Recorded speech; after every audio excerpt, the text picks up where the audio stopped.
This is a direct letter I want to send to the Kikuyu community. This is a letter of a friend of the community.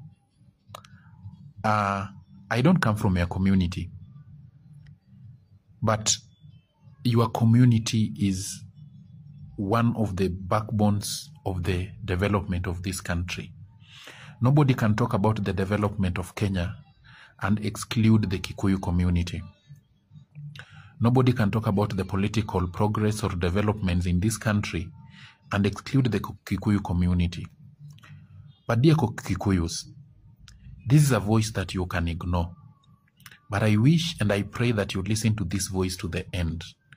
If you meet this video or this voice, forward it to a Kikuyu friend that you know. If possible, send this voice to any Kikuyu politician that you know. This is it.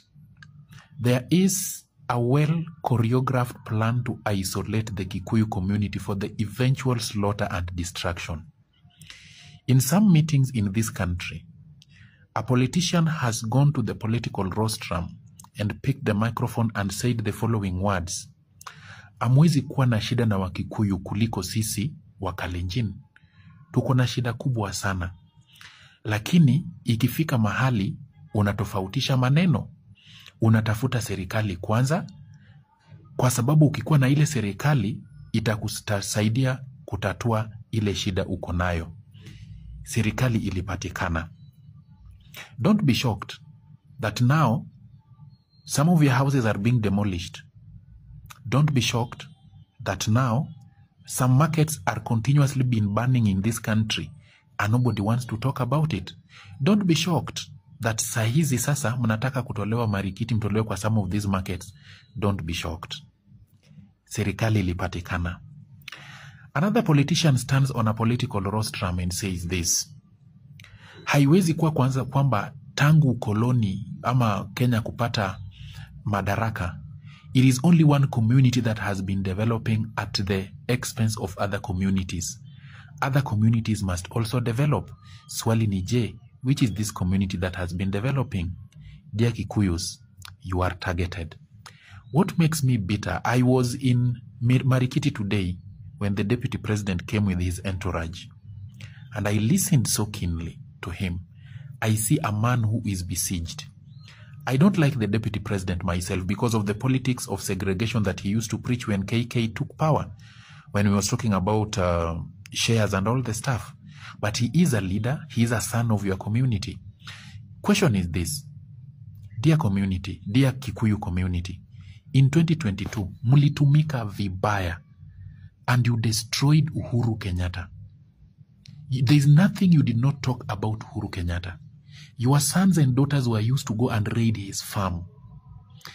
Your own sons and daughters were politicians in this country, abused Uhuru, abused the mother, abused even the anatomy of the mother. Uhuru kept quiet, handed over the power to you people and your sons. When contentious bills in this country are to be introduced in the parliament, they are introduced by your own sons. The finance bill that killed most of your sons, the truth of the matter is during the Gen Z protest, most Kikuyu young men died more than any other tribe. Who were the people who were leading that particular discourse? Kimani Ichung'wah, Ndindi Nyoro, and the MP for Molo. All of them are Kikuyus. Let us leave that one aside. I was surprised that Kimani Ichung'wah can pick a microphone before you Kikuyus and say the following words: mimi hakuna kitu ama muta nadhanitisha Kenya hii. Nilipambana na Uhuru Kenyatta akikuwa president paka nikamshinda. Dear Mr. Kimani Ichung'wah, congratulations dear fighter. Congratulations, a man who is never scared. You destroyed Uhuru Kenyatta, your own brother. How far have you gone? Are you any better? You are the same Kimani Ichung'wah with your team. Now you are being used now to destroy Gachagua. Do you know the reason why Gachagua is being destroyed? The people or the person who appointed Gachagua to be the deputy president thought that Gachagua is an idiot. Gachagua ni mjinga, ni mtu mwenye hana akili, ni mtu mwenye atakuwa tu manipulated left and right. Wenye alikuwa manipulated kutusi Uhuru, wakajua kwamba atakuwa tu manipulated kufanya vitu vingine. Wakagundua kwamba Gachagua haizi kuwa manipulated. Gachagua is defending his community. And therefore, they want somebody who can be easily manipulated. Wanataka mtu muoga ambaye anaweza tishiwa na nyamaze. And that is why they want to do away with Gachagua. Who is being used? Not a Kalenjin, not a Luo, not any other tribe. It is you fellow Kikuyus. And it is Akina Kimani Ichung'wah who are being used. Somebody remind Kimani Ichung'wah this. 2027, keep this voice clip because you will need it. Mr. Kimani Ichung'wah, you will not hold any position in the National Assembly. If the current government and its holders manage to win elections again, God forbid, Kikuyus are going to be the next. Destroying what is left of Kikuyus is going to be the next program. And no Kikuyu is going to hold any influential position in the government of Kenya. It is not a coincidence that powerful positions in government are now going to other tribes, positions that had been given to you. It is not a surprise that things are taking the angle they are taking.